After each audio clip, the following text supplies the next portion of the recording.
Hola a todas las personas que nos ven en este canal. Vamos a darle continuación a la lectura de este libro, el 12º planeta de Zecharia Sitchin. Continuamos leyendo, dice, se centra esta parte en lo que en aquel documento encontrado en algunas tablillas sumerias que habla sobre la creación de nuestro sistema solar. Este relato se llama la epopeya de la creación, como los sumerios ya sabían. Tenían esa información astronómica tan profunda que no la tenemos hoy. Cómo se creó nuestro sistema solar. Y esa información la tenían los sumerios porque se la dieron los Anunnaki, que podían viajar en el espacio. Iban y venían a su planeta Nibiru, conocían nuestro sistema, conocían la creación del sistema nuestro, que en donde quedó capturado el planeta de ellos, Nibiru. Y por eso los sumerios relataron esa información en un tipo de relato en las tablillas que se han encontrado y que se siguen encontrando en lo que hoy es Mesopotamia, en el país de hoy es Irak y Kuwait. En estas tablillas que Zecharia Sitchin aprendió, después de muchos años de estudio, Zecharia Sitchin aprendió a interpretar, a traducir y a leer estas tablillas de arcilla. Todavía existen, algunas están en algunos museos de Europa, de Estados Unidos. Entonces esta parte se llama la epopeya de la creación, como el génesis, el inicio, cómo se formó nuestro sistema solar. Para las personas que les gusta mucho la astronomía y para los que no les gusta también, esta información ustedes van a ver que uno no la encuentra, no la recibe ni en las escuelas ni en las universidades. Es pura astronomía que de lo más avanzado y trae un lenguaje simple de entender. Dice así, la epopeya de la creación. En la mayoría de los antiguos sellos cilíndricos que se han encontrado, los símbolos de determinados cuerpos celestes, miembros de nuestro sistema solar, esos símbolos aparecen por encima de las figuras de dioses y seres humanos. Esos símbolos de nuestro sistema solar. Aquí hay uno. Está hablando de este cilindro encontrado. Aquí se representa el sistema solar por encima de los personajes. Y aquí está ya en un plano más grande, más ampliado. El sistema solar, como lo veían los sumerios, como se lo enseñaron los Anunnaki. No como lo vemos hoy. Entonces, en los detalles, eso es lo que en este cilindro, en esta imagen de este cilindro es que Zecharia Sitchin se va a enfocar ahora para hablarnos de la formación de nuestro sistema solar. Aquí hay algunos detalles importantísimos que vamos a ver. Por ejemplo, aquí aparece un planeta que no aparece en nuestro sistema solar actual. Aquí está Plutón, aquí debajo, que debería estar después de Neptuno. Aparece entonces por aquí debajo, al lado de Saturno, entre Saturno y Urano. Entonces, no está en la posición que está hoy. Y en esta lectura vamos a ver qué pasó, por qué Plutón está en esa posición y cuál planeta es este que está aquí entre Marte y Júpiter. Esos detalles nos lo va a explicar este relato de Zecharia Sitchin. Un sello acadio del tercer milenio antes de Cristo, nos está hablando de este sello cilíndrico, 3000 años antes de Cristo tiene de antigüedad este sello. Ahora, ¿dónde está este sello? Está catalogado con las letras VA y el número 243. ¿Dónde? En el Museo de Berlín, que es Alemania. ¿Por qué está en el Museo de Berlín? Porque ellos fueron los que excavaron a Mesopotamia y comenzaron a llevarse tesoros arqueológicos en cantidad innumerable, se los robaban. No los podían en prestados. A veces decían que los llevaban a Alemania para analizarlos y no lo devolvían. Hasta el día de hoy no los devuelven. Saben que no son de ellos, pero no los devuelven. El robo arqueológico continúa hasta el día de hoy, señores. y esa manía la tienen, como ya le he dicho en algunos videos, la tienen los europeos, la tienen los estadounidenses, de ir a robar arqueología a otros lugares. Y eso es como una ideología que se le ha metido, esa costumbre de robar, no tiene ningún... no le molesta en la mente, en la moral, en nada, que ser ladrón, robarse las cosas de los otros. Y eso viene ya desde lejos, desde que iniciaron las excavaciones en Oriente Medio por el 1700 y tanto, por ahí 1800, comenzó la robadera y no paran. Ustedes van a los museos de Europa, grandes museos de Europa, de Francia, de España, de Alemania, de Londres, en Estados Unidos, los grandes museos. ¿Cuáles son las grandes obras, las que llaman más la atención de las personas y con las cuales esos museos ganan mucho más dinero? Porque las personas vagan y van para ver esas exposiciones. Esas obras no son de esos países, no son de Francia, no son de España, no son de Alemania, no son de Estados Unidos, son tesoros arqueológicos robados de otros países. A veces hasta columnas se llevaban de Egipto y de Sumeria por ahí, y de Mesopotamia en barcos, se las llevaban a Europa y están allá en los grandes museos de Europa. Esa manía de estar robando las cosas de los otros viene de lejos. Un grupo de gente llamado arqueólogos, a veces se definían como arqueólogos, y se iban a excavar a esos lugares de Mesopotamia, de Egipto, y comenzaba la robadera de tesoros. Y eso no es por decir que son... No, eso está con datos y con pruebas lo que estoy diciendo. Fíjense esta información que salió en un sitio de noticias ruso llamado Actualidad RT. Dice del 18 de este mes de agosto de 2022, dice esta noticia: revelan una prueba irrefutable que demostraría que el descubridor de la tumba de Tutankamón robó objetos hallados allí. Aquí está la noticia y la foto del tipo abriendo el féretro del faraón Tutankamón. Este tipo era un inglés, ya murió. Se llamaba Howard Carter.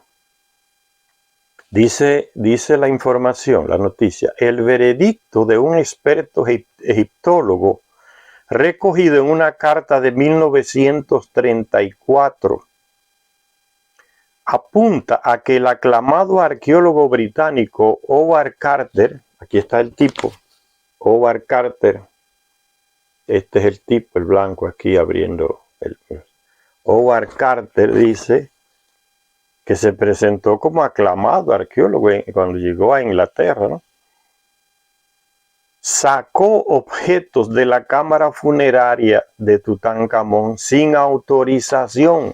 Es una manera fina de decir se la robó. La sospecha de que Howard Carter, el arqueólogo británico que descubrió la tumba de Tutankamón en 1922, robó objetos hallados de la cámara funeraria antes de que se abriera oficialmente. Bien, el tipo descubrió el lugar y antes de que llegaran los oficiales egipcios a certificar el hallazgo y a autorizar la apertura de la cripta donde estaba el féretro de Tutankamón, el tipo Howard Ufes, que excavó, se metió y robó objetos, varios objetos, antes de que llegaran los oficiales egipcios. Y cuando se descubrió y le reclamaron, dijo, no, es que en la antigüedad la tumba fue saqueada. ¿Ves? El ladrón siempre va al lado, tiene en la boca la mentira.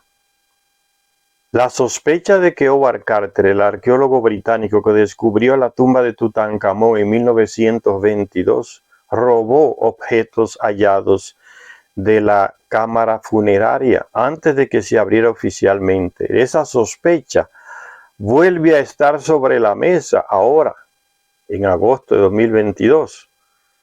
Ahora con más peso que nunca, ¿Por qué? Una carta inédita fechada en 1934, escrita por uno de sus compañeros de excavación, es ahora la prueba principal que demostraría que Carter se había apoderado de tesoros egipcios.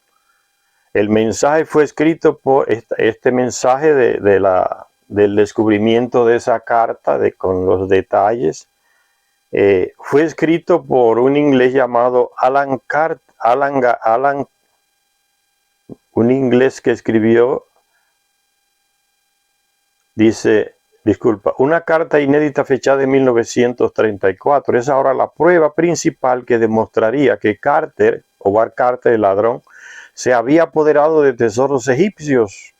El mensaje fue escrito por Alan Gardiner, un destacado filólogo. O sea, esta carta que fue hallada fue escrita por Alan Gardiner, un destacado filólogo que formaba parte del equipo de excavación de Carter y que obtuvo de manos de Carter un amuleto, o sea, una de las piezas del sarcófago de Tutankamón, de la cripta. Recibió de regalo de las manos de Carter un amuleto que, según el investigador, no había salido de la tumba. O sea, según Carter, que le dio el amuleto a Gardiner, le dijo que ese amuleto no había salido de la tumba de Tutankamón, de nuevo mintiendo. Recoge esta información el periódico inglés El Guardián. El lingüista, sin embargo, o sea, después que Gardiner recibe el amuleto de parte de Howard Carter, y Carter le dice que eso que él le está regalando, ese tesoro, ese amuleto, no formaba parte de la tumba de Tutankamón, le mintió. Entonces dice que el Gardiner, que recibe el amuleto, va al Cairo, a la ciudad capital de Egipto, y habla con el director del Museo del Cairo de Egipto, que también en esa época era un inglés, y le muestra el regalo que recibió. No le dice quién era, quién se lo dio, pero le muestra el regalo a este director del museo llamado Rek Engelbach, director del Museo Egipcio del Cairo, quien reveló, cuando Gardiner le muestra la pieza, reveló que la pieza había sido indudablemente robada, sin duda, indudablemente robada de la tumba de Tutankamón, ya que coincidía con otros ejemplares, todos hechos con el mismo molde. Y el Carter le dijo que no, que eso no era formaba parte de ese tesoro. El director del museo, que también es inglés, era inglés, le dice que esa era una pieza robada, sin duda. Dice, sin duda, esa pieza fue robada de la tumba de Tutankamón, ya que coincidía con otros ejemplares, todos hechos con el mismo nombre. Entonces, ¿qué hace Gardiner? Fíjense lo que hace Gardiner, el que tenía la pieza y no sabía que había sido robada. Entonces Gardiner remitió una carta a Carter, el que le dio la pieza, comunicándole que se había enterado de que el amuleto pertenecía a la bóveda, y Carter le había dicho que no era parte de ese tesoro. Y dice Gardiner en la carta que es lo que se ha descubierto actualmente, y la carta completa de 1934, esa es la carta de Gardiner que se ha descubierto, donde él dice todas estas cosas. En este artículo solo se dice unos pedacitos de la carta. En una de esas frases dice, de esos pedacitos de esa carta de Gardiner, dice él, escribiéndole a Carter, que le regaló el amuleto que se robó, dice: lamento profundamente haber sido colocado en una posición tan incómoda. Le escribió a Carter. Obviamente no le dije a Engelbach que obtuve el amuleto de usted. O sea, Gardiner no le dijo al director del museo que ese objeto se lo había dado Carter, Howard Carter. Y hasta ahí termina esa cita de Gardiner. Lamento profundamente haber sido colocado en una posición tan incómoda, escribió el filólogo Gardiner. Obviamente no le dije a Engelbach que obtuve el amuleto de manos de usted. Bob Breyer, autor del libro que va a ser publicado, Tutankamón y la tumba que cambió el mundo, que recoge el texto completo de la carta de Gardiner a Howard Carter, indicó que actualmente no hay dudas de que la cámara funeraria había sido abierta por Carter antes de que llegaran las autoridades egipcias, por lo que podría haber sacado algunos objetos sin autorización.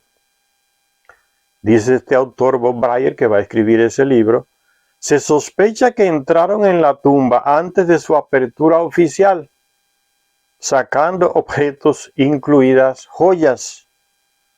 Dijo Brier, que explica que algunos egiptólogos habían cuestionado la afirmación de Carter de que los tesoros de la tumba no fueron saqueados en la antigüedad, de la mentira que se inventó el ladrón.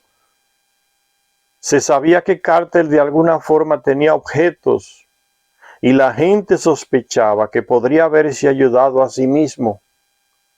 Pero esta carta es una prueba irrefutable, concluyó el científico. Según explicó, lo importante de esta correspondencia es que la acusación procediera de un destacado experto que realmente participó en la excavación, el Gardiner, que recibió el tesoro. ¿Qué buscaba Howard Carter, que se robó esa pieza arqueológica cuando abrió la cripta de Tutankamón en Egipto? ¿Por qué le regaló esa parte de ese tesoro a su compañero de excavación Gardiner? Y le dijo que no había sido extraída del tesoro de Tutankamón, mintiéndole. Puede ser que buscara inmiscuirlo a él, envolverlo a él en el robo para que no lo denunciara. Es como cuando tú encuentras a una persona, un trabajador de una fábrica o una bodega de vender licores, y tú estás trabajando con él, y en un momento tú llegas y encuentras al tipo bebiéndose una botella de un vino antiguo, escondido en la bodega, y tú lo sorprendes. Inmediatamente él te dice: ven, tómate un trago, que está bien bueno. Y tú le dices: no, yo no quiero. ¿Qué es lo que está pasando en esa situación? Es que el que fue descubierto bebiéndose el vino en la bodega quiere inmiscuirte, porque si tú tomas de la botella del vino que él está tomando, robada, tú ya estás envuelto en el mismo problema. Tú también eres ladrón, entonces no lo puedes denunciar, y ahí él se queda tranquilo. Es una manera de él defenderse, envolviéndote a ti. Y yo hallo que eso fue lo que hizo el ladrón Howard Carter. Le regaló a Gardiner, no le dijo que la pieza era robada para envolverlo y que no lo denunciara. Y el Gardiner, inocente, le reclama: usted me colocó en una posición muy incómoda, yo lamento eso que usted haya hecho conmigo. Y aún así Gardiner no le dijo al director del Museo de Egipto que esa pieza se la había dado Howard Carter, que fue el que abrió la tumba de Tutankamón. ¿Ven? Entonces no es invento cuando yo insisto en eso, que los europeos y los estadounidenses tienen esa manía de ir a otros países a robar tesoros arqueológicos, y no le da vergüenza que le digan, no que le digan, sino ser ladrones.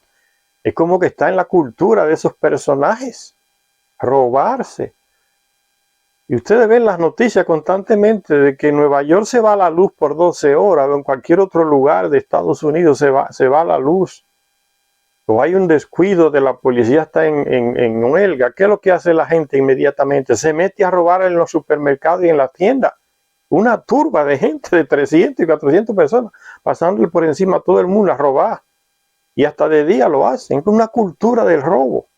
Y no se sienten con vergüenza de que lo vea cargando una cosa robada, caminando por la calle con su televisión al hombro. No le importa. Nosotros fuimos formados en que robar da vergüenza. Avergüenza a usted y a su familia. Que después te digan: tú eres hijo de fulano, que era un ladrón. A uno le avergüenza y se le cae la cara. A esta gente no le importa. Los retratan, los filman y ellos siguen tranquilos, con su televisor robado al hombro o cualquier otra, hasta una cama, se la llevan, un colchón. Una cultura que como que se le metió esa cosa de robar. Y Y el que hace eso no tiene buen fin. Entonces, por eso, en todos los libros de Zecharia Sitchin ustedes van a encontrar que casi todas las tablillas sumerias encontradas en Babilonia, que él analiza, él va a dónde? A los museos de Europa. Allá están catalogadas en los almacenes de esos museos, esas tablillas, a veces cogiendo polvo. Usted va a España y encuentra lo mismo. No solamente en Francia, en Alemania y otros países, ladrones de tesoros arqueológicos. Usted va a España y encuentra muchas cosas de Latinoamérica. Hasta la cabeza de Atahualpa está allá, en un museo. Uno va y ellos se molestan cuando tú hablas de ese objeto. Y dicen, no, aquí no está, está ahí. Y te niegan la entrada, terminan negándote la entrada porque es como que le dan esa orden, esa cosa, ese tesoro aquí no se lo puede mostrar a los latinoamericanos que vienen a investigar. Y otros tesoros no lo quieren devolver, ni lo estudian ni lo devuelven para que uno no sepa su historia, que también le quitaría la máscara a ellos. El penacho aquel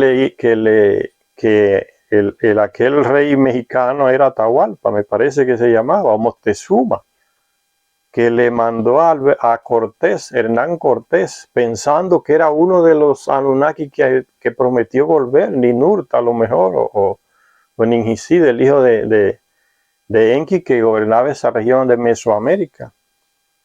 Y que, ya como le mostré en los vídeos del libro periodo de Enki, los Anunnaki tienen esa tez, ese rostro blanco, son barbudos.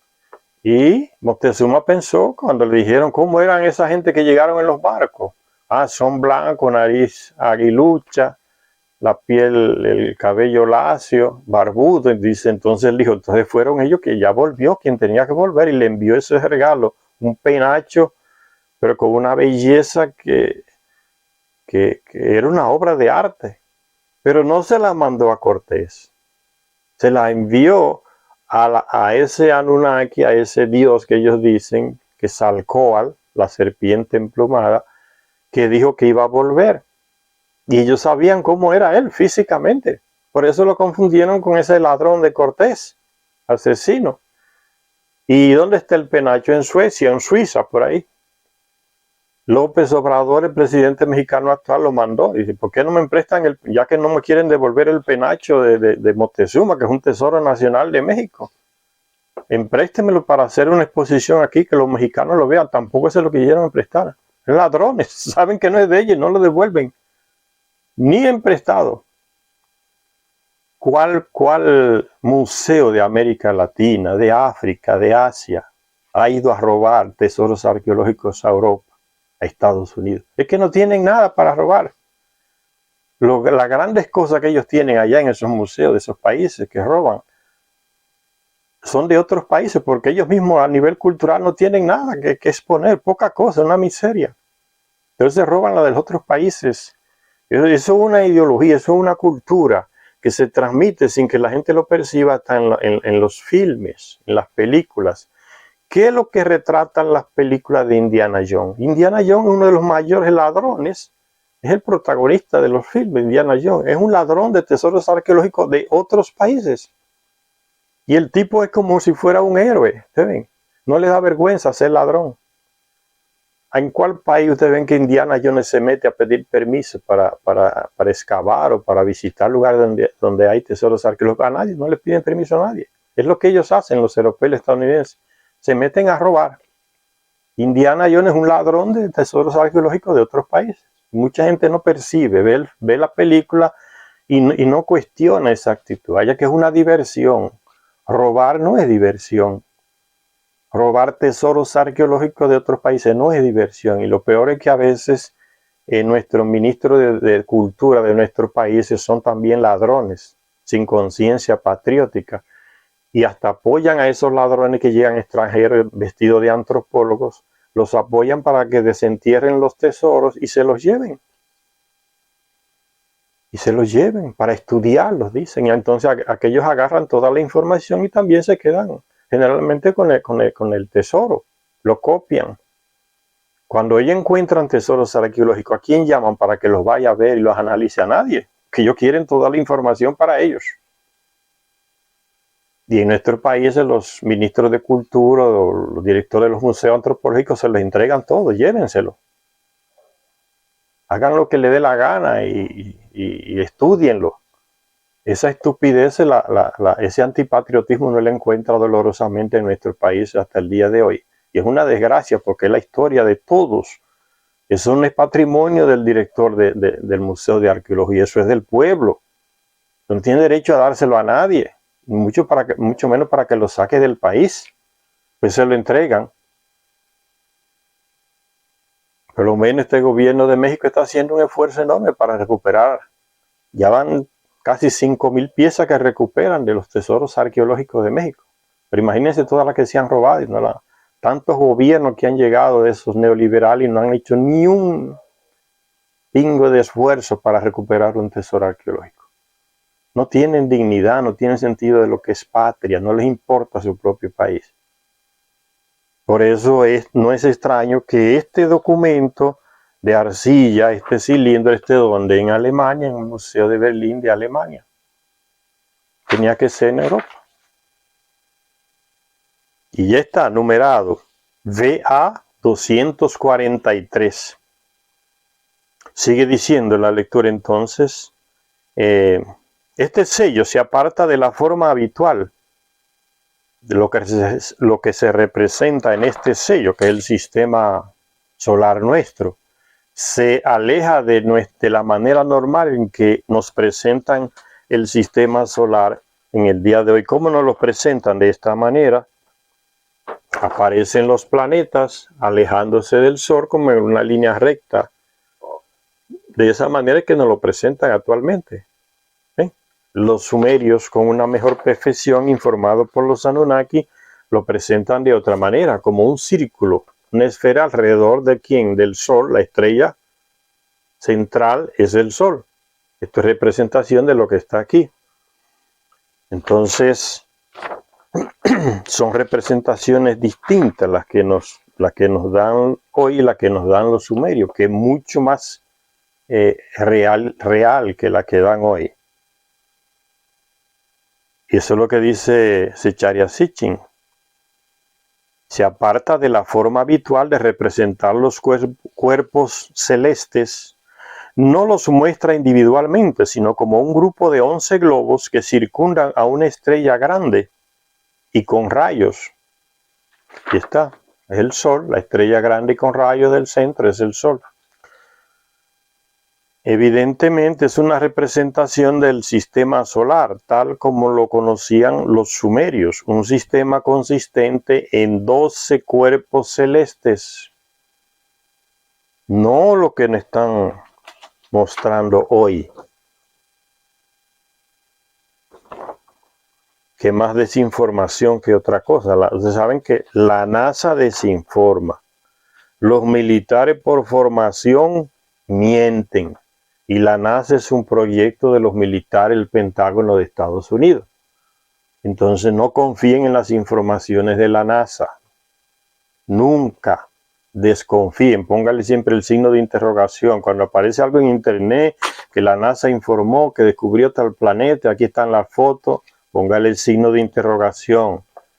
Normalmente esas fotos ya están manipuladas, maquilladas, para que transmitan lo que ellos quieren que usted crea, pero no para darle información. Igual hacen los rusos, hacen los chinos, hacen los japoneses. Van a la luna, ustedes hallan que ellos van a meter todas las fotos, todo lo que vieron en la luna, soltar esa información. No, son informaciones estratégicas, hasta a nivel militar. Y si otros países la obtienen, tienen ventaja. El conocimiento da ventaja, la sabiduría da ventaja. Entonces por eso uno no puede confiarse en todo lo que aparece en internet como información astronómica. Pero aquí tenemos, sí, está en las tablillas escritas. Esta información astronómica de los sumerios, dada por los Anunnaki, una cultura millones y millones de años más avanzada que nosotros. Dice la lectura, entonces aquí se nos presenta un sistema de 12 cuerpos celestes, incluyendo el Sol, que está en el centro. O sea, 11 planetas y el Sol, 12 cuerpos celestes. Normalmente nosotros representamos el sistema solar de forma esquemática, como una línea de planetas que se aleja del Sol, como ya les mostré, ¿no? Como una línea de planetas que se va alejando del Sol a distancias crecientes. Pero si representáramos los planetas no en una línea, sino uno después de otro, en un círculo, el más cercano, Mercurio, en primer lugar, después Venus, luego la Tierra, después Marte, exactamente así. El resultado se parecería al de esta figura que nos presenta el cilindro sumerio, circular, alrededor del Sol, todos. Dice, si echamos un segundo vistazo a la ampliación del sistema solar representado en este sello cilíndrico, veremos que los puntos que circundan la estrella son en realidad globos cuyos tamaños y orden están ya especificados en esta representación sumeria de los planetas, el tamaño y orden. O sea, pura información, profunda información. Los sumerios no tenían instrumentos para hacer eso. Medir el tamaño de un planeta y de otro en comparación con otro. No tenían. ¿Quién hizo eso? Los Anunnaki. Y se los mostraron a los sumerios, que los plasmaron en tablillas. No tenían capacidad. Y fíjense que aquí hay planetas, por ejemplo, Neptuno, Urano y Plutón, que se descubrieron hasta 1700, 1800 por ahí, o 1900. No se sabía nada de eso. Y ya los sumerios lo sabían. Sin tener esos aparatos que tenemos hoy, ni telescopios en el espacio, nada. ¿Por qué? Porque esa información se la daban los Anunnaki, que iban y venían de Nibiru acá, y acá a Nibiru, o a la Luna o a Marte. Tenían sus naves espaciales y se desplazaban, tenían esa información. Entonces aquí en estos libros se nos está dando información astronómica privilegiada, que no nos las dan hoy ni en las escuelas ni en las universidades, como ya les dije. Si echamos ahora Seichara Sitchin va a analizar detalles, como ya les dije. Plutón no está en su lugar, hay un planeta entre Marte y Júpiter, que no se sabe cuál es. Aquí es sobre esos detalles Seichara Sitchin va a informarnos. Si echamos un segundo vistazo a la ampliación del sistema solar representado en el sello cilíndrico, veremos que los puntos que circundan la estrella son en realidad globos cuyos tamaños y orden se adecuan al sistema solar representado. El pequeño Mercurio viene seguido por un Venus más grande, porque así son, uno es más grande que otro, ellos saben, tenían las medidas. La Tierra, con el mismo tamaño de Venus, está acompañada por la pequeña Luna como satélite. A continuación, en el sentido contrario al de las agujas del reloj, Marte se muestra correctamente algo más pequeño que la Tierra, pero más grande que la Luna y que Mercurio. Ven, aquí está. Este es Marte. Más grande que la Luna y que Mercurio, ¿no? Que la Luna y que Mercurio.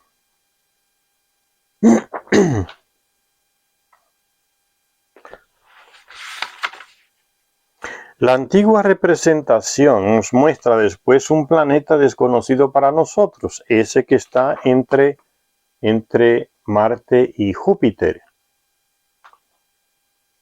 Considerablemente más grande que la Tierra, aunque más pequeño que Júpiter y Saturno, que se ven con toda claridad más grande que la Tierra, aunque más pequeño que Júpiter y Saturno, que se ven con toda claridad a continuación. Aún más lejos, otro par se corresponde perfectamente a nuestro Urano y Neptuno. Y por último, el pequeño Plutón está también ahí, pero no donde lo situamos nosotros ahora, después de Neptuno, sino entre Saturno y Urano. Ya les mostré en la foto. El pequeño Plutón está entre Saturno y Urano. Eso a este detalle que está refiriéndose Seichara Sitchin. Y sigue la lectura diciendo, tratando a la luna como a un cuerpo celeste más, por eso que son 12 cuerpos, incluyendo el Sol, porque la luna es tratada por los sumerios y lógicamente por los Anunnaki que le pasaron la información como un planeta más, no como un simple satélite. Y verán como aquí nuestros astrónomos elaboran teorías que no cuadran con lo que ya los sumerios sabían sobre la luna y su origen. Dice, tratando a la luna como un cuerpo celeste más, esta representación sumeria da cuenta de plena de todos los planetas que conocemos. Los sitúa en el orden correcto, con la excepción de Plutón, y los muestra por tamaño. ¿Ves? Hasta las dimensiones de los planetas muestra este sello cilíndrico de los sumerios. Hasta las dimensiones. Solo los Anunnaki podían hacer eso. Sin embargo, esta representación de 4.500 años, este sello cilíndrico, 4.500 años de edad, insiste también en que había o ha habido o hay otro planeta importante entre Marte y Júpiter. Como mostraremos después, este es el 12º planeta, el planeta de los Nefilim, el 12º planeta de los Nefilim, los Anakim, los Anunnaki, Anakim, Nefilim, dice en el Antiguo Testamento, hablando de ellos. Ciudades de los Anakim, los Nefilim, son los Anunnaki. Si este mapa celeste se hubiera descubierto, o sea, si esta representación de nuestro sistema solar se hubiese descubierto y estudiado hace 2 siglos, los astrónomos habrían pensado que los sumerios estaban totalmente desinformados al imaginar que había más planetas después de Saturno, porque los astrónomos nuestros no conocían más allá de que existía un Saturno y que existía un Neptuno, un Urano y un Plutón. No tenían esa información, solo llegaban hasta Saturno. La información que tenían estos astrónomos. Por eso dice 2 siglos atrás. Ahora, no obstante, sabemos que Urano, Neptuno y Plutón están realmente ahí en su lugar, como lo señala ya este cilindro sumerio, y como fue descubierto más tarde entonces por nuestros astrónomos. Se hace echar así sin la pregunta ahora, ¿imaginaron los sumerios las otras discrepancias o estaban correctamente informados por los Nefilim? ¿De qué discrepancias habla? De ese planeta que aparece entre Marte y Júpiter y de Plutón que no aparece en el lugar que está hoy, después de Neptuno, sino entre Júpiter y Urano. Esas son las discrepancias, por eso la pregunta de Sicharia Sitchin. ¿Imaginaron los sumerios las otras discrepancias o estaban correctamente informados por los Nefilim de que la luna era un miembro del sistema solar por derecho propio? Plutón estaba situado cerca de Saturno y había un 12º planeta entre Marte y Júpiter. Estas son las discrepancias con el sistema que se nos presentaba hace 2 siglos. La teoría largo tiempo sustentada entre los astrónomos de acá de que la luna no era más que una pelota de golf helada. Estas son las definiciones que se inventan estos famosos astrónomos que tenemos, europeos y estadounidenses, tienen que ser. La luna era una pelota de golf helada. Fíjense qué profundidad de conocimiento astronómico tienen estos señores. No se descartó esta idea hasta después de la conclusión de varias misiones al espacio, a la luna. Apolo, las misiones llamadas Apolo. Hasta aquel momento las mejores conjeturas consistían en que la luna era un trozo de materia que se había separado de la Tierra. Así pensaban, la teoría de la separación. La luna era un pedazo de materia que se había separado de la Tierra. La teoría de la separación, se sostenía eso entre los astrónomos. Cuando dice que se había separado de la Tierra, cuando ésta era aún de material fundido y maleable. Si no hubiera sido por el impacto de millones de meteoritos que dejaron cráteres en la superficie de la Luna, esta habría sido un trozo de materia sin rostro, sin vida y sin historia, que se solidificó y sigue a la Tierra desde siempre. Sin embargo, las observaciones hechas por satélites no tripulados han comenzado a poner en duda estas creencias tanto tiempo manejadas y transmitidas en los libros que nos daban sobre astronomía. O sea, desinformación completa a los que estudiábamos astronomía en las escuelas, universidades. Dice, sin embargo, las observaciones hechas por satélites no tripulados han comenzado a poner en duda estas creencias tanto tiempo manejadas. Al final, se llegó a la conclusión de que la composición química y mineral de la Luna era suficientemente diferente de la Tierra como para poner en duda la teoría de la separación material y mineral diferente de la Luna y la Tierra. Entonces la teoría de la separación, de que la Luna se separó de la Tierra, es insostenible. Los experimentos realizados en la Luna por los astronautas estadounidenses y el estudio y análisis del suelo y de las muestras de rocas lunares que fueron traídas por diferentes misiones han determinado, más allá de toda duda, que la Luna, aunque en la actualidad estéril, fue alguna vez un planeta vivo. La Luna fue un planeta vivo. ¿Qué mató ese planeta en estos libros de Zecharia Sitchin, en este relato de la creación? La epopeya de la creación se nos da la respuesta. ¿Qué mató esa vida que estaba desenvolviéndose la Luna, ayudando a la Luna a desenvolverse como un planeta? Esa respuesta la vamos a tener. ¿Quién la da hoy? Nadie la da, los astrónomos no la dan. Por eso les digo, esto es información astronómica bien profunda en un lenguaje simple, para el que le gusta la astronomía y para el que quiere saber algo. No necesita ir a la universidad y ser especialista para entender esta lección, esta aula astronómica profunda. Dice, más allá de toda duda, que la Luna, aunque en la actualidad estéril, fue alguna vez un planeta vivo. Al igual que la Tierra, tiene diferentes, o sea, ya se descubrió ese hecho, que la Luna en alguna época fue un planeta vivo. Lo que no pueden decir los astrónomos, ¿qué pasó? ¿Por qué la Luna perdió esa capacidad de ser un planeta vivo? Eso no dan la respuesta.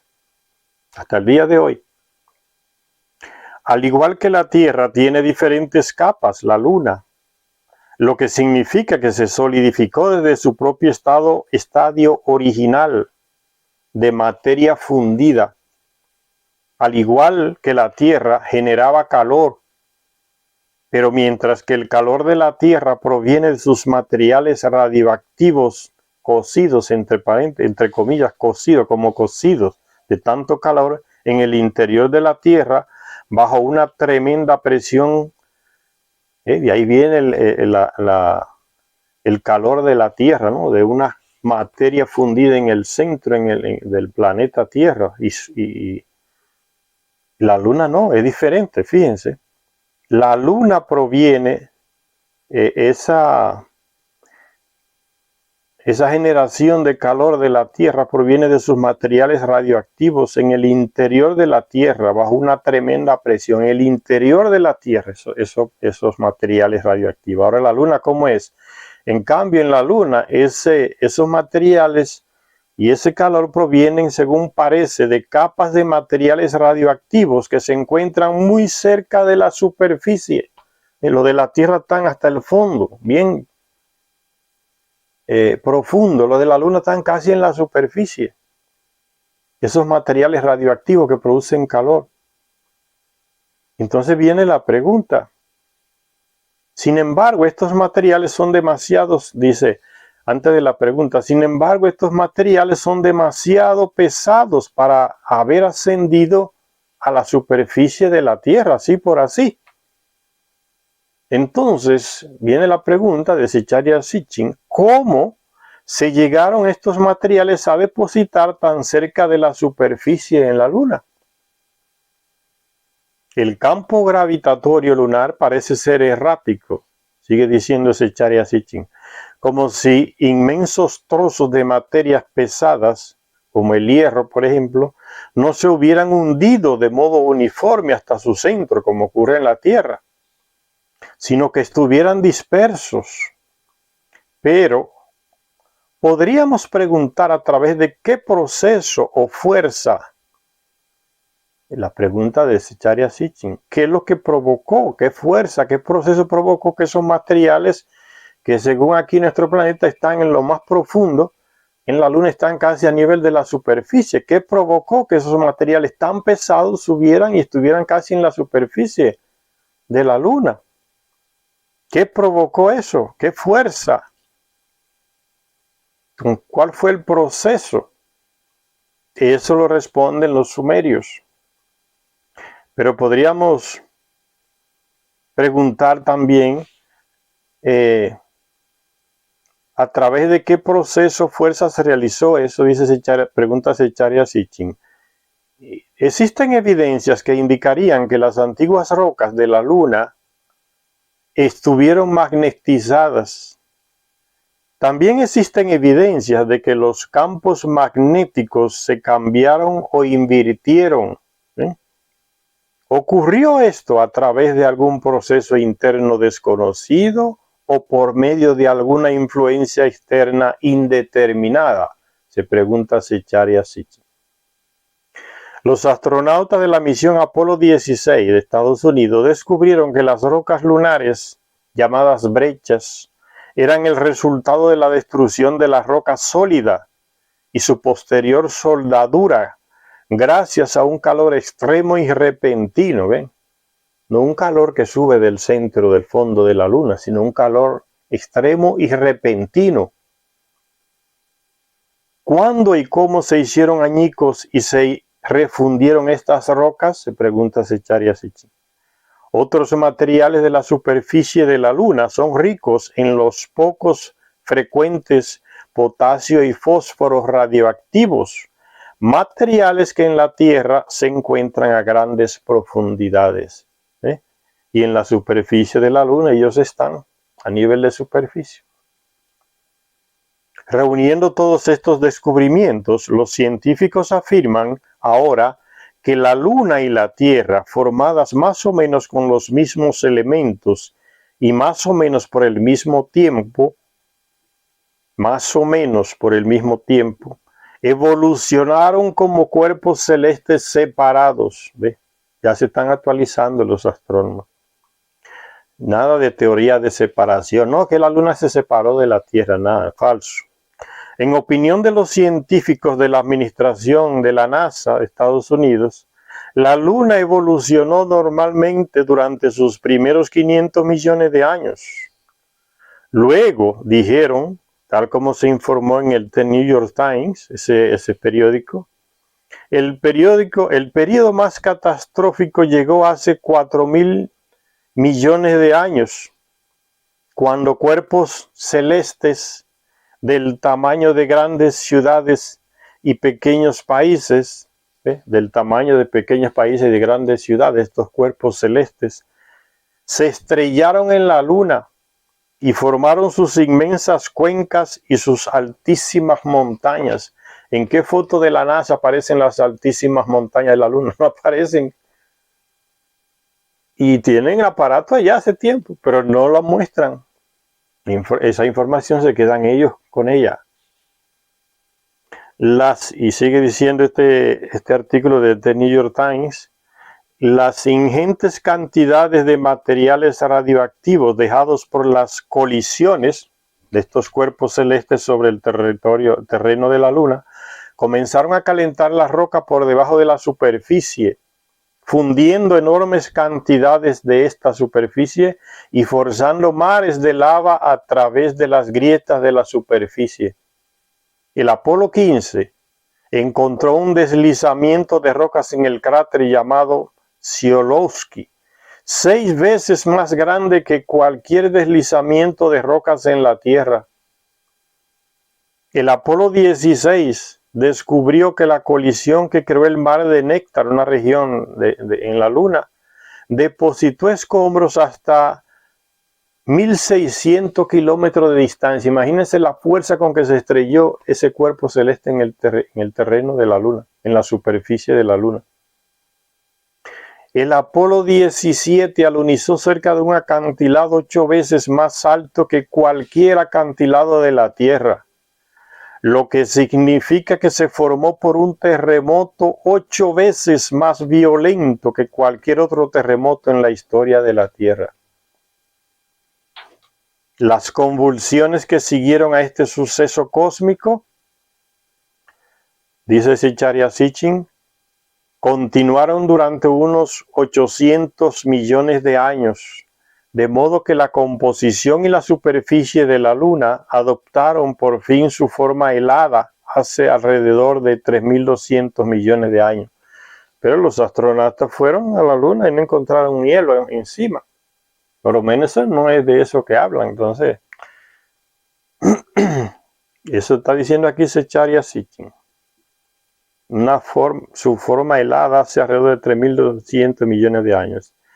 Así pues, sigue diciendo, los sumerios tenían razón al representar a la Luna como un cuerpo celeste por derecho propio. O sea, estaba en proceso de ser un planeta. Por eso lo representan los sumerios como un cuerpo celeste por derecho propio. Y como pronto veremos, también nos dejaron un texto que explica y describe la catástrofe cósmica, ya confirmada por los expertos astrónomos de la NASA, a la que se refieren estos expertos de la NASA. Los textos sumerios hablan de esa catástrofe, de esas colisiones en la superficie de la Luna. ¿Quién nos da eso hoy? Nadie tiene esa información para darlo a la universidad, en las escuelas, no aparece. Los sumerios ya lo sabían miles de años atrás. ¿Quién se las dio? Ellos no tenían cómo ver eso. Los Anunnaki. Y sigue diciendo entonces Zecharia Sitchin ahora,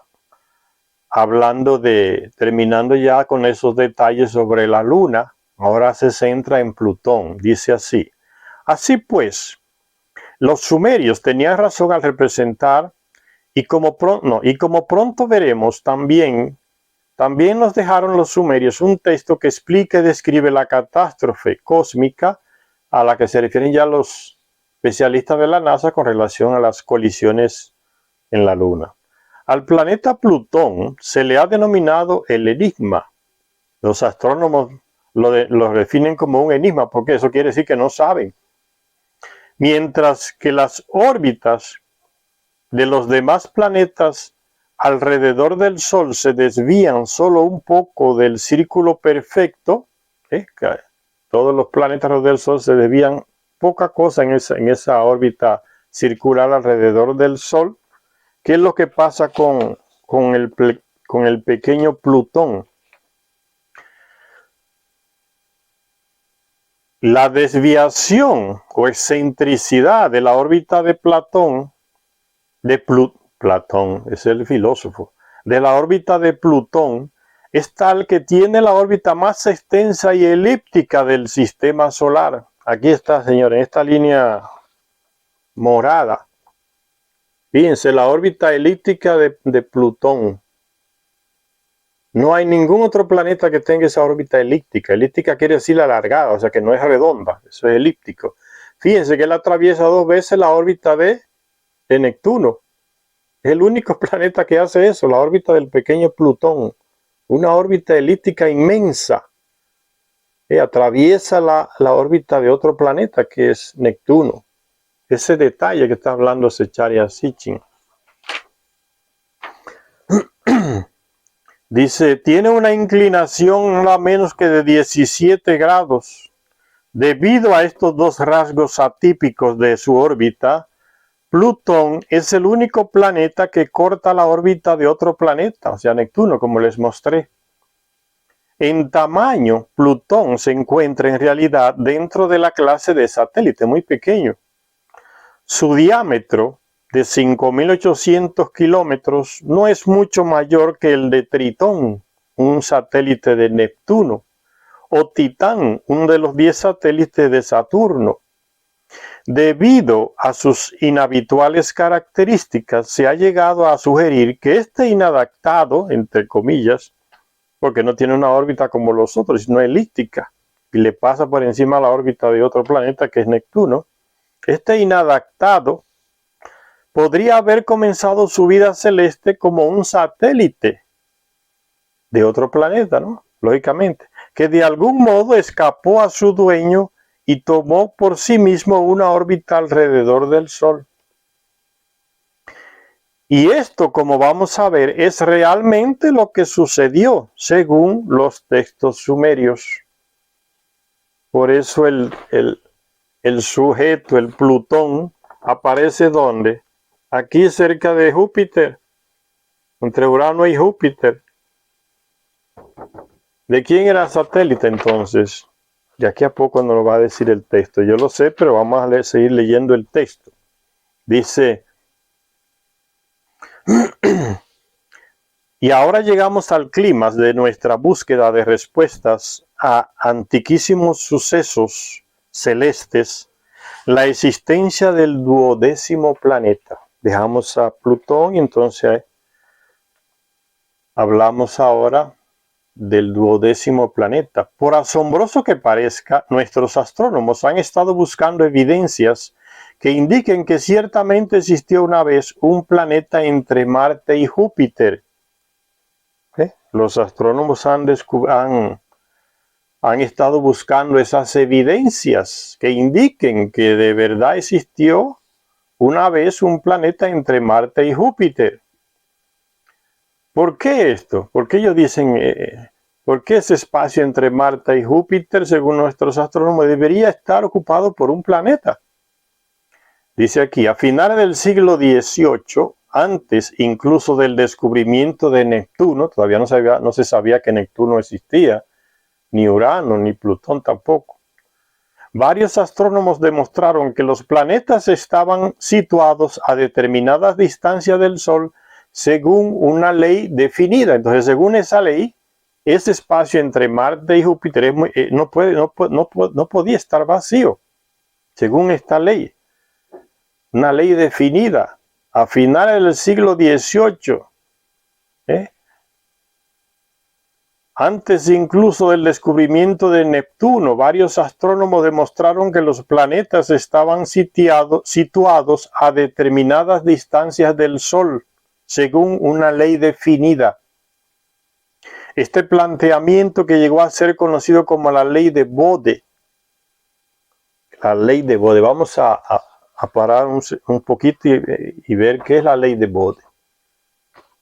Que aquí uno menciona las cosas y no es para pasarlas así, es para aprenderlas. Entonces le voy a hablar de la ley de Bode. Yo encontré este artículo aquí en internet, dice, la ley Bode-Titius, ley de Bode-Titius, esa que menciona los astrónomos como ley de Bode, la ley de Bode-Titius. Dice aquí este interesante artículo, la ley de Bode-Titius establece una fórmula para las distancias de los planetas hasta el Sol. Desde la antigüedad, astrónomos y matemáticos se preguntaban si las distancias de los planetas al Sol obedecían a un orden. Desde los tiempos antiguos, astrónomos y matemáticos, miren cómo se unen la astronomía y la matemática. No olviden ese detalle, que es importantísimo. Pitágoras, en el siglo VI a.C., estaba convencido que existía una armonía en el espacio entre las esferas planetarias, o sea, entre los planetas existía una armonía, así como existe una armonía entre las cuerdas de una guitarra, de una lira. Entre los siglos XVI y XVIII, algunos astrónomos alemanes efectuaron estudios para verificar si las distancias de los planetas al Sol, que en aquella época ya se conocían con buena precisión, respetaban efectivamente esta presunta ley matemática. Johann Daniel Thiest de Wittenberg, de la ciudad de Wittenberg, nació en 1729 y murió en 1796, este astrónomo alemán llamado Johann Daniel Thiest, conocido con el nombre latino de Titius. En lugar de Thiest, que alemán, latinizaron el apellido y le ponen Titius, era Thiest en alemán. Estableció una fórmula empírica de la cual se pueden sacar las distancias de los planetas al Sol. D igual a 0,4 más 0,3 por 2 elevado a n. Esa fórmula la creó ese astrónomo, Johann Daniel Thiest, o Titius en latín, donde d es la distancia en unidades astronómicas y n un número de la sucesión. En 1766, cuando Titius formuló su ley, no se conocía aún ni el cinturón de los asteroides ni los planetas más allá de Saturno, en 1766. No se conocían, fíjense, más allá de Saturno no se sabía que había. El descubrimiento de Urano en 1781 y de Ceres, ese pequeño planeta, el más grande de los asteroides, que se tiene como un planeta pequeño, parecido a Plutón, en 1801, vinieron a llenar los vacíos de la sucesión. La imperfecta correspondencia entre las distancias efectivas de Neptuno y Plutón, la imperfecta correspondencia entre las distancias efectivas de Neptuno y Plutón y las indicadas en la tabla de Titius o Thiest en alemán, es interpretada por algunos como una prueba de que las órbitas originales de estos dos cuerpos celestes fueron perturbadas por acontecimientos todavía no determinados. La ley de Titius o Thiest en alemán habría pasado casi inadvertida si no hubiera sido difundida por el otro astrónomo alemán llamado Johann Bode, 1774-1826, por lo cual se desarrolló la costumbre de definirla como la ley de Bode-Titius, aunque algunos incluso hablan simplemente de la ley de Bode, olvidando de forma un poco injusta a su legítimo descubridor. En lugar de decir la ley de Titius-Bode, dicen la ley de Bode-Titius, ¿ves? Las estupideces injustas que cometen esa llamada comunidad astronómica, y no lo corrigen el error, no lo corrigen, así le siguen diciendo la ley de Bode. Bode, que fue el último que recogió lo que Titius ya había hecho, entonces se queda como que él fue, la ley de él, de Bode. Y cuando más se dice la ley de Bode-Titius, o sea, al descubridor lo dejan de último. Todas esas incongruencias uno las encuentra y en los libros que nos dan en la universidad sobre astronomía, en las escuelas, no nos dicen nada de estas cosas. O sea, una educación repetidora de lo que está en el libro. Si tú repites el libro mejor que los otros alumnos, saca mejores notas, entonces eres el mejor alumno. Esos son los parámetros de la medida normalmente de nuestros sistemas educativos. Repites el libro más perfectamente que otro, entonces eres mejor estudiante. Repetidores, nada de creatividad, cero. Si creas, puede crearte en problemas. Ese es el atraso de nuestros sistemas educativos, que si tú creas, te puede crear problemas. Porque los profesores no están formados para promover y aceptar la creatividad de los alumnos, que sería el camino correcto de una educación profunda y no de repetidores, máquinas repetidores de ideas. Hay un alumno que me hizo la historia que él, en el año que él estudió en su ciudad, el profesor de geografía le quitó un punto, le quitó 10 puntos. ¿Por qué? Porque el profesor le preguntó, mencione 3 capitales de Europa y una de Asia. Y el tipo le nombró 3 capitales de Europa, ¿no? Londres, París y Berlín, Alemania. Y le mencionó Moscú, que es la capital de Rusia. El profesor le tachó a Moscú, le puso una X roja, con tinta roja. Cuando el alumno le reclamó, le dijo, profesor, pero ¿por qué usted me quita estos 10 puntos y yo coloqué Moscú, que de Asia? Dice, porque yo no leí nunca que la capital de ese país, Rusia, sea Moscú. Yo no lo sé. Si el profesor no lo sabe, entonces no existe. ¿Se ven? Entonces la creatividad en medio de la ignorancia puede ser peligrosa. Cuánta burrice, señores. No, sin discusión, aceptó porque... Y sigue diciendo entonces, ya le expliqué entonces qué es eso de la ley de Titius Bode, para hablar más justamente y no cometer el error de esa comunidad astronómica, que en lugar de corregir se tapan los errores. Entonces ya sabemos que la ley de Titius Bode es esa que descubre que sí hay una distancia entre el Sol y cada planeta que está como definida como una ley. Y Titius elaboró esa fórmula matemática y los astrónomos años después entonces concordaron que era cierto. Hay una armonía, como decía Pitágoras, como decía que entre la distancia entre el Sol a cada planeta. La ley de Bode-Titius, de Titius-Bode, para ser justos. Y sigue diciendo entonces, animados por estos cálculos matemáticos de esta ley, los astrónomos se pusieron a explorar los cielos en la zona en la que debería de estar el planeta perdido, entre Marte y Júpiter. Y el planeta perdido, entre comillas, coloca a Sechar y a Sitchin, perdido para estos astrónomos que ignoran. Para los sumerios no está perdido. Ellos sabían dónde estaba y estaba ahí, por eso lo colocan aquí. Aquí está. Ellos lo colocan, aquí está, no está perdido. Para ellos no está perdido. Es así, estoy equivocado. Para ellos no está perdido, está colocado aquí. Y los astrónomos nuestros lo invisibilizan y comienzan ¿dónde estará ese planeta entre Marte y Júpiter? No lo encuentran, los sumerios ya lo sabían, está aquí. Y saben cuál es, sabían cuál es. Y nos dejaron el escrito, cuál es el nombre. Dice, aunque los astrónomos, animados por estos cálculos matemáticos de la ley de Titius-Bode, los astrónomos se pusieron a explorar los cielos en la zona en la que debería de estar el planeta perdido, para ellos, ¿no?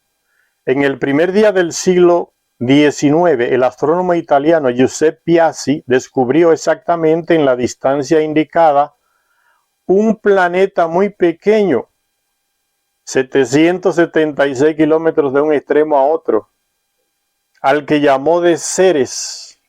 En el 1804 se descubrió el planeta Ceres, ahí en el cinturón de asteroides. Hacia 1804, el número de asteroides,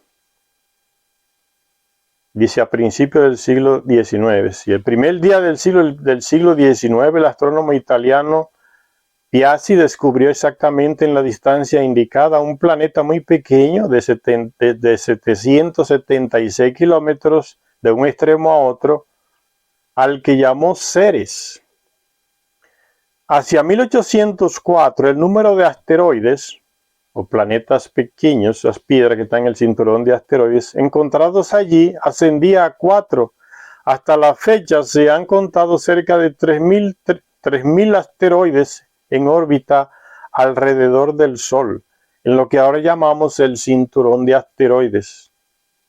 Sin duda, son los restos de un planeta que se hizo añicos, se despedazó. Los astrónomos rusos le han llamado Faetón, cuadriga, en referencia a aquella leyenda de los griegos, Faetón, el que guiaba los caballos, como una auriga que dirige un carro tirado por caballos, Faetón.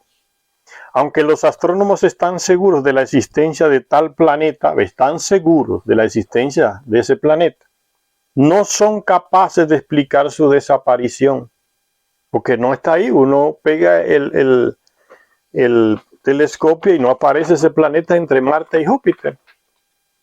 Hoy lo pueden hacer hoy con un telescopio, no está ahí. Y eso es lo que ellos no se explican, ¿por qué no está ahí? Si ya descubrimos que sí existe, pero no está ahí. ¿Por qué será que no está ahí? dice, no son capaces de explicar su desaparición. ¿Acaso estalló él solo? Pero entonces los pedazos habrían salido despedidos en todas direcciones. Estalló, salen pedazos a toda dirección. Pero esos pedazos que están todos alineados, uniformemente, girando alrededor del Sol. Entonces no fue explosión.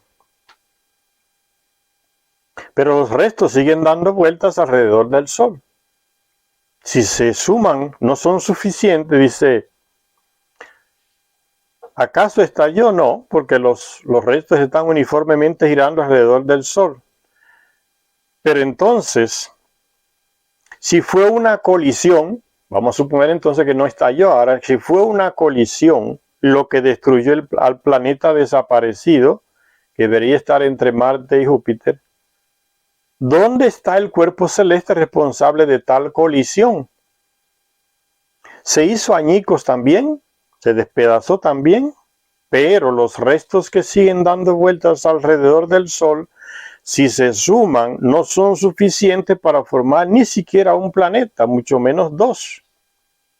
Entonces, por otra parte, si los asteroides son los restos de dos planetas distintos, deberían de haber conservado la revolución axial, o sea, el mismo eje del planeta al que correspondían. Pero todos los asteroides tienen la misma rotación axial, con la que se indica que todos ellos provienen del mismo cuerpo celeste y no de dos diferentes. Así pues, ¿cómo se hizo pedazos el planeta desaparecido y qué fue lo que lo destruyó? Hace cosa de un siglo, cuando se descifraron los textos encontrados en Mesopotamia, se tomó conciencia inesperadamente de que allí en Mesopotamia había textos que no solo eran equiparables a algunas secciones de las Sagradas Escrituras, sino que también las precedían. Dice Zecharia Sitchin, se descubrieron en Mesopotamia en textos, en tablillas de arcilla, en cilindros, que eran equiparables a lo que están, algunos textos que están en el Antiguo Testamento, en la Biblia, pero que también eran anteriores a estos textos de la Biblia. Esa información es importante para mucha gente ignorante que cree que la Biblia es el libro más antiguo del mundo y que fue dictada por Dios y que algún humano, sujeto humano, iba escribiendo lo que el tal Dios le dictaba. Esa ridiculez todavía mucha gente la tiene en la cabeza. A nivel astronómico está atrasadísimo. Entonces hay textos que se repiten en la Biblia o casi se repiten en la Biblia, descubiertos en Mesopotamia, en esas excavaciones, pero que también son más antiguos que los que están en el Antiguo Testamento, en la Biblia. Las preceden a esos textos bíblicos. ¿Cómo uno sabe que un texto es más viejo que otro? Hay un criterio. No solamente el único, hay uno. Uno puede ser, por ejemplo, el texto. Dos textos hablan del mismo detalle. Por ejemplo, vamos a tomar el texto bíblico de la creación. Si aparece un texto sumerio que habla de la creación también, pero da muchísimos más detalles que el texto que habla sobre la creación en el Antiguo Testamento. Significa que el texto sumerio que da mucho más detalle, más antiguo. Por eso tiene más detalles. Entonces el que está en el Antiguo Testamento en la Biblia sería entonces, tomó como base aquel más antiguo y tomó menos detalle y lo colocó en la Biblia. Esos son criterios para no saber cuál de los dos es más antiguo. Aquel tiene más detalles, el más antiguo. Entonces precede a ese texto bíblico. En 1872, con un escrito llamado Las Escrituras Cuneiformes y el Antiguo Testamento, un escritor alemán llamado Egerhard Schrader dio inicio a una avalancha de libros, artículos, conferencias, charlas, debates que se prolongaron durante medio siglo, 50 años en ese ritmo. Ese libro abrió mucho espacio para discutir sobre ese tema. ¿Hubo algún lazo en alguna época ancestral entre Babilonia y la Biblia?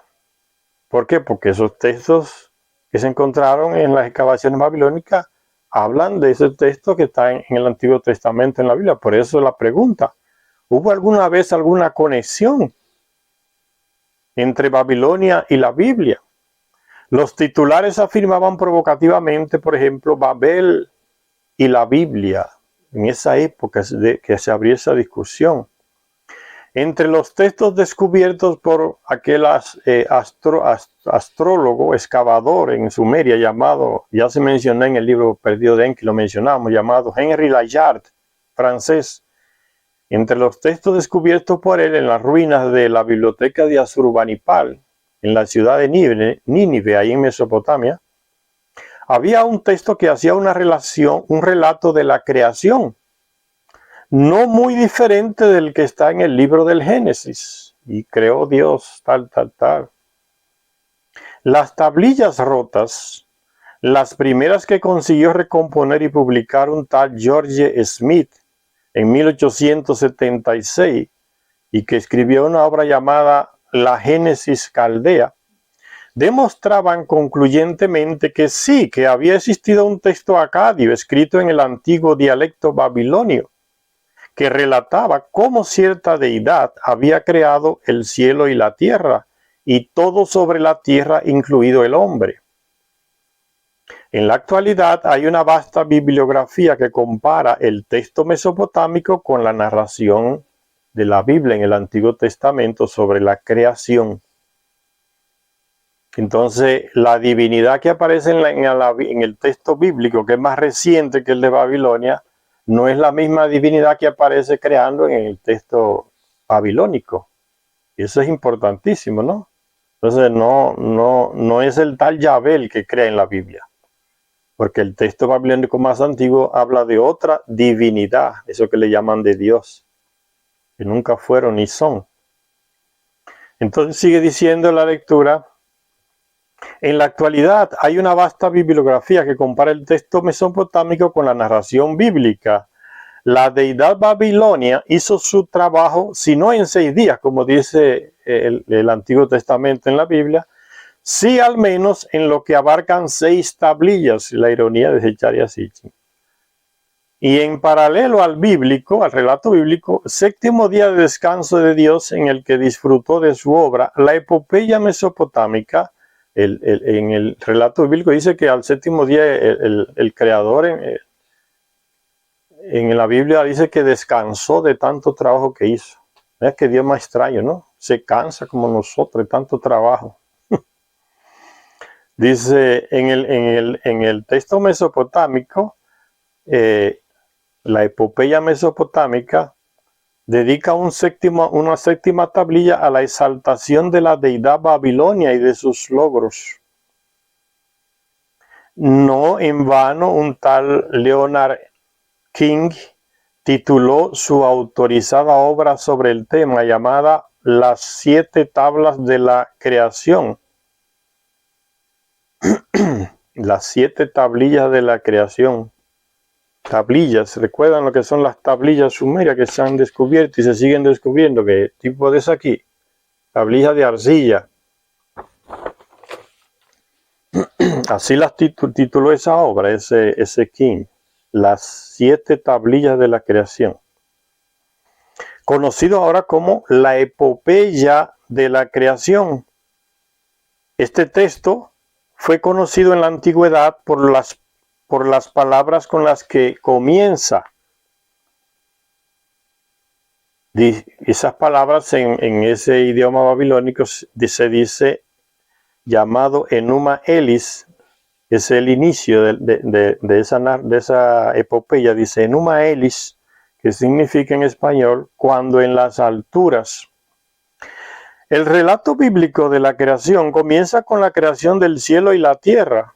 ¿Qué es el cielo y la tierra? Pues el planeta, la parte sólida terrestre, la superficie y el espacio dentro del planeta. A eso se le llama el cielo y la tierra, cuando esas 2 partes del planeta no habían sido creadas. A eso se refiere. Cuando en las alturas, Enuma Elis quiere decir. El relato bíblico de la creación comienza con la creación del cielo y la tierra. Entonces cielo no es el universo, no es el espacio fuera del planeta Tierra, no. Es la superficie y la parte aérea del planeta Tierra. El relato mesopotámico es una verdadera cosmogonía, ¿ven? Estudio profundo de astronomía, una verdadera cosmogonía, pues trata de los eventos previos y nos lleva hasta el comienzo de los tiempos, una génesis de la creación de nuestro sistema solar. En babilónico se dice Enuma Elis Lanabu Shamamo, cuando en las alturas el cielo no había recibido nombre, y abajo el suelo firme, o sea, la superficie, la tierra no había sido llamado, no había recibido nombre, no había sido llamado. Esto se puede, o sea, no han sido creados, ¿no? Esto lo podemos comparar, por ejemplo, cuando una criatura que está en la barriga de la mamá, en el vientre de la madre, y no ha nacido y no tiene nombre, porque el papá y la mamá no saben si es varón o es hembra, entonces no le ponen nombre. Después sí, cuando ya se tiene la información, le dan un nombre, ¿ves? Y cuando nace, entonces ya tiene su nombre. Entonces se puede comparar con esto que dice aquí. Cuando en las alturas el cielo no había recibido nombre, y la tierra firme no había sido llamada. Podemos hacer esa comparación para entender. Fue entonces, según nos cuenta la epopeya, cuando dos cuerpos celestes, o sea, el planeta Tierra no estaba formado, todavía no había sido llamado. ¿Qué sucedió entonces antes de eso? Fue entonces, según nos cuenta la epopeya de la creación sumeria, pueden bajarle en internet, está, solo buscar la epopeya de la creación de los sumerios, y está en español. La epopeya de la creación, Enuma Elis también, se puede encontrar ese título. Fue entonces, según nos cuenta la epopeya, cuando dos cuerpos celestes primigenios, o sea, fueron de los primeros que aparecieron en el sistema solar, primigenios, dos cuerpos dieron a luz. Ve, lo está equiparando como si fuera una pareja, un hombre y una mujer que dan a luz a otros. Está dándole una imagen antropomórfica a esta narración para que se entiendan. Ven la pedagogía, para que se entienda más fácil. Toma la imagen de un hombre y una mujer que se juntan y dan origen a hijos. Fue entonces, según nos cuenta la epopeya, cuando dos cuerpos celestes primigenios dieron a luz a una serie de dioses celestes, los planetas. Hay dos que dan origen a los otros. A medida que el número de seres celestes aumentaba, o sea, los hijos de esos dos planetas, hacían más ruido y causaban más conmoción, perturbando al Padre primigenio.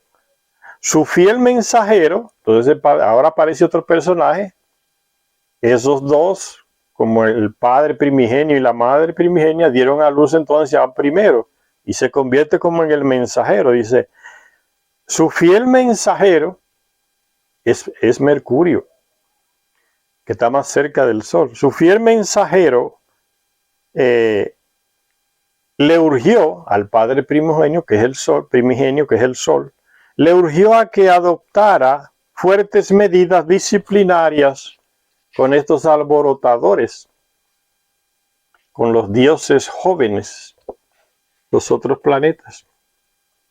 Pero estos se confabularon contra el padre primigenio y le robaron sus poderes creadores. La madre primigenia, aquel primer planeta que se unió con el Sol para darle forma a los otros, que serían como los hijos. La madre primigenia, entonces ya se está definiendo aquel otro planeta como femenino, con nombre femenino, ¿ven? Era como una pareja, el Sol con su pareja femenina. La madre primigenia intentó vengarse cuando los hijos le robaron al padre primigenio su poder creador. El dios que dirigió la revuelta contra el padre primigenio tuvo una nueva idea: invitar a un joven hijo a unirse a la asamblea de los dioses. y darle la supremacía a este invitado para que fuera a combatir así, sin ayuda, al monstruo, o sea, la madre primigenia, que se había convertido en una amenaza para ellos. Aceptaba la supremacía este joven dios, que entonces sería Marduk. ¿Por qué Marduk? Porque el relato aquí de la epopeya de la creación, antiquísimo en la cultura sumeria, posteriormente los sumos sacerdotes que le servían a Marduk, aquel dios, o sea, un Anunnaki que vivían allá en Mesopotamia, tenía su ciudad en Babilonia. Los sumos sacerdotes de la residencia o templo, como le llamaban los terrestres, de este Marduk, tomaron ese relato antiguo sobre la creación del sistema solar y lo manipularon y adaptaron todo para glorificar a ese Marduk, que lo tenían como Dios, ¿no? Un Anunnaki. Entonces adaptaron aquel relato y todo, y el protagonista, aquel joven que llega y se une a los otros y solo enfrenta a aquel monstruo que era la madre creadora, tiene un nombre, era otro planeta, pero dicen, entonces los sacerdotes dicen, ese era Marduk. Se adaptan la epopeya a la persona del dios Marduk. Hoy diríamos que es una manipulación histórica, manipulación de la historia para favorecer a un personaje. Y eso se sigue haciendo hoy. No comparándose ya con los planetas, sino manipular la historia es un hecho que aprendimos de estas culturas antiguas. Los sumos sacerdotes ya iniciaron esa manipulación histórica para manipular un personaje, y a través de las religiones vemos que la Iglesia Católica manipuló muchas cosas para atribuirse cosas que no le correspondían. Uno de los papas de la Iglesia manipuló el texto del supuesto testimonio del emperador Constantino, donde el tipo dice que en el lecho de muerte le dejó todo a la Iglesia. Todos sus tesoros, todos sus palacios, todo se lo dejó todo a eso fue lo que... Y elaboraron ese documento y muchos se lo creyeron, ¿no? Se robaron, una manera de robarse las cosas que no le corresponden. Y lo que estaba haciendo Estados Unidos y Europa recientemente, ¿no? Queriendo manipular la historia de la Segunda Guerra Mundial, que es un hecho reciente, ¿no? Y dejar a Rusia fuera. No, fuimos nosotros los estadounidenses y los europeos que vencimos a Hitler. ¿Sí? Bando de mentirosos. ¿Hacia dónde dirigió Hitler la mayor fuerza bélica que él tenía? A todos los niveles, logístico, armamentístico, de infantería. ¿Hacia dónde dirigió? ¿Hacia el frente oeste, dirigido por Estados Unidos y algunos paisitos por acá? ¿O hacia el este, el frente este, donde estaban los rusos? Todo fue dirigido hacia el este. Esas son informaciones que están escritas. ¿Hacia dónde dirigió Hitler su mayor maquinaria bélica? Hacia el frente del este. Porque allá estaba la amenaza. Y allá fue vencido por los rusos. No pudieron manipular la historia. Ya no aparece más nada en los periódicos ni nada de esa supuesta supremacía de Estados Unidos y los europeos frente a Hitler. Se le acabó los tiros que tenían, querían manipular la historia. Está todo ahí, con datos científicos, informaciones. Entonces esos sacerdotes hicieron eso, le atribuyeron todo a Marduk. Esa epopeya de la creación, donde un planeta llega y hace muchas cosas, y dice, no, ese era Marduk.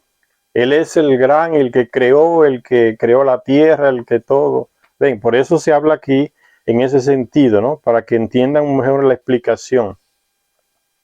Dice, se lo atribuyeron a Marduk, dice, aceptaba la supremacía de estos hijos, los planetas, que llamaron al otro joven para que viniera a luchar contra la madre, que se había convertido en un monstruo que los amenazaba. Llamaron a ese joven que viniera y él solito enfrentó el monstruo, la madre. Y ahora dicen, ese era Marduk. Aceptaba la supremacía, el pedido de los otros dioses. Marduk, según la versión babilónica, fue la versión babilónica, la escribieron los sacerdotes, manipularon la antigua y la adaptaron. Marduk se enfrentó al monstruo y tras un feroz combate la venció a la madre primigenia. La venció, aquel planeta que creó junto con el Sol a los otros planetas, ¿no? Según la narración.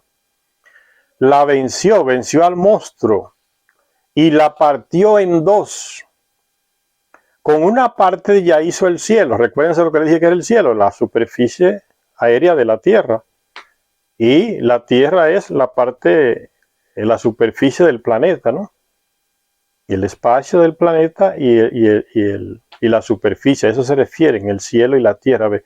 Con una parte de aquel planeta que partió él, el Dios, aquel joven Dios, la venció y la partió en dos. Con una parte de ella hizo el cielo y con la otra parte la tierra. Entonces, el planeta Tierra es fruto de un choque de un astro con otro y uno de ellos fue partido en dos.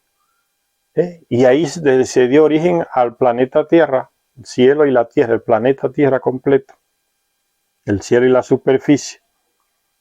Después ese Dios joven, ese joven Dios que venció a ese monstruo, a la madre primigenia, después proclamó un orden fijo en los cielos, asignando a cada Dios celeste, a cada planeta, una posición permanente. Recuérdense que estaban todos molestando al Dios y hacían mucho, al Dios primigenio, estaban molestando y hacían mucho ruido, hacían un desorden. Entonces este Dios dice que colocó orden y le asignó a cada uno su destino, o sea que lo que quiere decir, su órbita.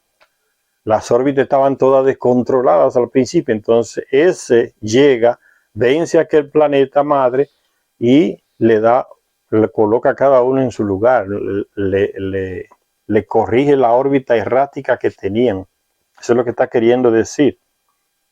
Después proclamó un orden fijo en los cielos, aquel Dios joven, Dios.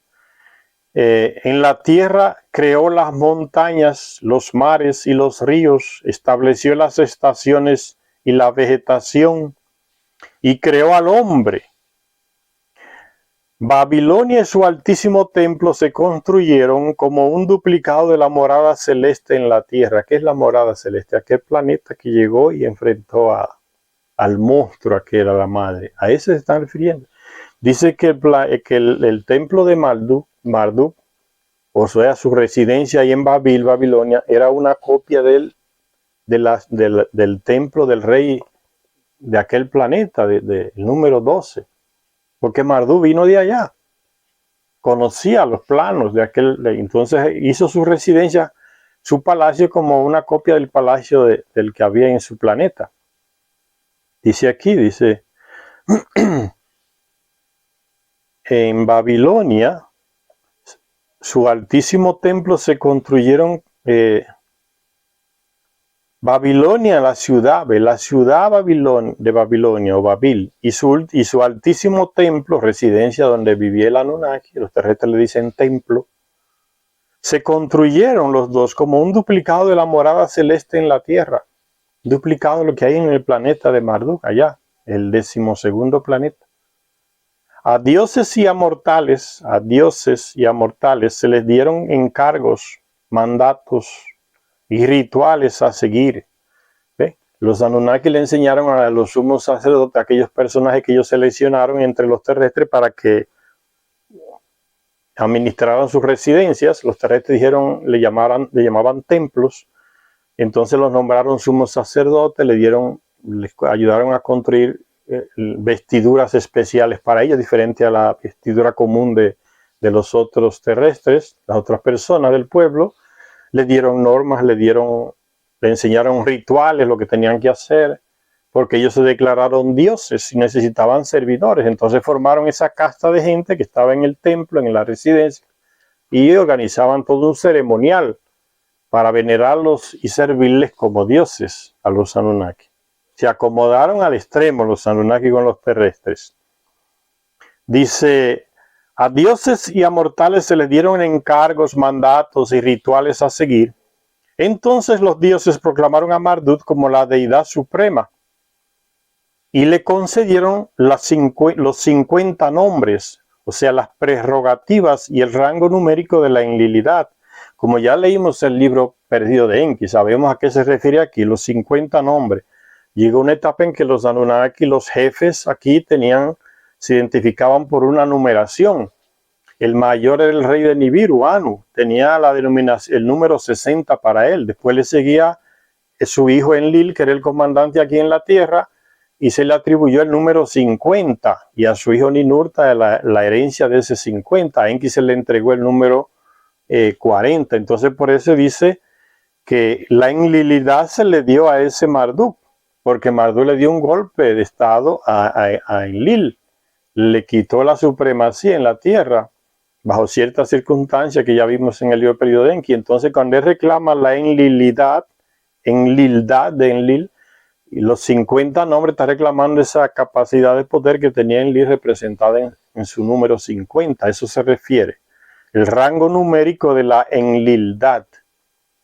A medida que se iban encontrando y traduciendo más tablillas y fragmentos, se fue haciendo evidente que el texto no era una simple obra literaria, sino el relato épico histórico, dice, épico histórico, religioso, más sagrado de Babilonia, que se leía como parte de los rituales del Año Nuevo, en veneración a Marduk, que se había declarado Dios y engañó a todo el mundo, terrestres, ¿no? Solo que a los familiares de él no lo pudo engañar, porque sabían que no era ningún Dios. Entonces se celebraba en honor de Marduk la fiesta del Año Nuevo, y se leía esa epopeya en donde él se le ponía como el protagonista del lambonismo religioso, yo le digo, tumbapolvo religioso, ¿no? Alabar a una persona como si fuese lo máximo y darle títulos y nombres y que no le corresponden, ¿no? Eso se usa mucho entre los eclesiásticos y otras categorías profesionales, ¿no? El santísimo, el excelentísimo, el altísimo, su reverencia, su reverendísima. Todas esas porquerías de títulos se la ponen para... ¿Será que le hace sentir que son más que los otros terrestres? Que nada, solo hay que desnudarlo y van a ver que son igual que todo el mundo. Quítenle la ropa, como yo digo, van a ver que debajo hay un igual que nosotros. No importa los títulos que tenga, que sea excelentísimo o venerísimo, no sé cuántos de esos ísimos. Sigue diciendo entonces la lectura que se celebraba entonces esa fiesta en el Año Nuevo y se leía esa epopeya, pero venerando a Marduk, colocándolo como el protagonista de esa creación del universo, epopeya cósmica. Y sigue diciendo entonces, sin embargo, esto no fue siempre así. Ese relato atribuyéndole a Marduk las cosas no fue siempre así, dice Zecharia Sitchin. Eso no siempre fue así. Existen bastantes evidencias que indican que la versión babilonia de la epopeya fue una falsificación por motivos políticos religiosos de una versión sumeria anterior en la que Anu, Enlil y Ninurta eran los héroes, eran los que se oponían al golpe que dio Marduk. Enlil, Anu y Ninurta, que era el hijo de Enlil. Sin embargo, a despecho del nombre de los actores de este drama celeste y divino, el relato es ciertamente tan antiguo como la civilización sumeria. La mayoría de los expertos lo ven como una obra filosófica. Ya vienen los expertos con sus burradas, ¿ve? Lo ven como, ya se está así, que es un hecho histórico religioso, ¿no? Histórico religioso. Y fíjense lo que dicen los expertos ahora, europeos y estadounidenses, ¿no? Lo ven como una obra filosófica. La versión más antigua de la eterna lucha entre el bien y el mal. Se le metió la religión en la cabeza y le enturbió la mente, ¿ve? La lucha entre el bien y el mal. De eso es que habla la epopeya. No es nada de formación del sistema solar. No, eso es la lucha entre el bien y el mal, que yo quería hablar de eso. Eso es una obra filosófica. La lucha entre el bien y el mal, dice. No, eso es un cuento alegórico del invierno y el verano en la naturaleza. Uno que llega, otro que acaba, ¿no? Dice, o es la leyenda del amanecer y del ocaso, de la muerte y la resurrección. ¿Ves? Se le enturbió la mente con todas esas conclusiones estúpidas a los astrónomos. Pero, dice Zecharia Sitchin, pero, ¿por qué no tomarse literalmente este relato épico? Literalmente, como está escrito en las tablillas, sin interpretarlo, de que sea verano contra invierno, de que sea muerte contra resurrección, sin nada de esos aderezos. ¿Por qué no toma el texto literalmente como está escrito? Está hablando del texto antiguo, ¿no? No el manipulado. ¿Por qué no tomarse literalmente este relato épico? Ni más ni menos que como la declaración de hechos cosmológicos, tal como los conocían los sumerios, tal como se los habían transmitido los Nefilim, los Anunnaki. Si utilizamos este audaz enfoque, aceptar esta que dice Zecharia Sitchin, nos encontraremos con que la epopeya de la creación explica a la perfección los eventos que probablemente tuvieron lugar en nuestro sistema solar. Si se toma literalmente el texto y se acepta que son hechos, no leyendas, hechos cosmológicos, tal como lo conocían los sumerios, si se acepta esta verdad, entonces la epopeya de la creación explica a perfección, dice Zecharia Sitchin, los eventos que probablemente tuvieron lugar en nuestro sistema solar, que no lo dan, no lo tienen, no nos lo transmiten ningún libro de astronomía hasta el día de hoy, ni en escuela ni en universidad. El escenario en el que se despliegue el drama celeste del Enuma Elis, o sea, la epopeya de la creación, el escenario, ve, ahora Zecharia Sitchin va a narrar la epopeya como si fuera un escenario en un teatro, ¿no? El escenario, dice Zecharia Sitchin, en el que se despliega el drama celeste de Enuma Elis, la epopeya de la creación, es el universo primigenio, refiriéndose a nuestro sistema solar. No todo el universo formado, sino son simplemente al universo cuando se habla de nuestro sistema solar, formación de nuestro sistema solar. En el escenario en el que se despliega el drama celeste de Enuma Elis es el universo primigenio, el inicio de nuestro sistema solar. Los actores celestes son los que crean, así como los que son creados. Vamos a dejar la lectura hasta ahí. En la próxima lectura entonces vamos a ver cómo es Zecharia Sitchin explica como si fuera un escenario de un teatro, que se abre el telón, se cierra el telón, inicia una parte, abre el telón, inicia una parte, cierra el telón, termina esa parte, y así en tres actos, como en una obra de teatro, en un escenario. Él va a narrar cómo fue esa epopeya de la creación. Esa será en la próxima lectura que lo veremos. Gracias a todas las personas que nos ven en este canal. Hasta la próxima lectura.